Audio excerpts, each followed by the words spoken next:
Am sure आप अपने daily communication में ऐसे सेंटेंसेस ज़रूर बोलते होंगे लाइक यह सब उसकी करतूत है, यह तुम्हारे बेटे की करतूत है, या फिर किसने किया है, किसकी करतूत है, ऐसा भी बोलते हैं ना हम कई बार। तो गाइस इस टाइप के सेंटेंसेस को इंग्लिश में कैसे बोला जाए, आइए देखते हैं। फ्रेंड्स, करतूत को इंग्लिश में बोला जाता है doing, doing.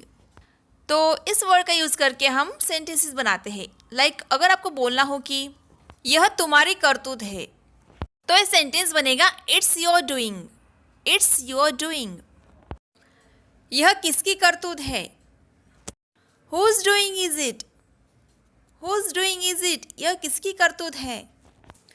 If you want to say that यह तुम्हारे बेटे की करतूत है, then you can say it's your son's doing, it's your son's doing. तो गाइज इस तरह से आप डूइंग वर्ड का यूज़ करके बहुत इजीली इस टाइप के सेंटेंसेस बोल सकते हो। फ्रेंड्स, हमारी डेली कॉन्वर्सेशन में कुछ ऐसी बातें होती है जो हम जस्ट कहने के लिए कह देते हैं, बोल देते हैं। हम ऐसे ही कैजुअली किसी के साथ मजाक करने के इरादे से ऐसी बातें बोल देते हैं, पर वैसा करने का हमारा कोई इंटेंशन नहीं होता, कोई इरादा नहीं होता है। तो फ्रेंड्स, सिर्फ कहने के लिए कह देना, इसे इंग्लिश में बोला जाता है just for the sake of saying it. For example, अगर आपको बोलना हो कि वो सिर्फ कहने के लिए कह देता है, मतलब वो जो बोलता है वो करता नहीं है, वो सिर्फ कहने के लिए कह देता है, तो गाइस इसे इंग्लिश में हम कुछ इस तरह से बोलेंगे, he says just for the sake of saying it, he says just for the sake of saying it.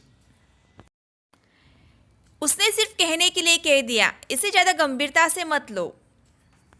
He said it just for the sake of saying it. Don't take it seriously. He said it just for the sake of saying it. Don't take it seriously. Let's see one more example.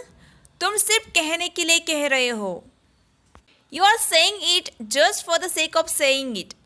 You are saying it just for the sake of saying it.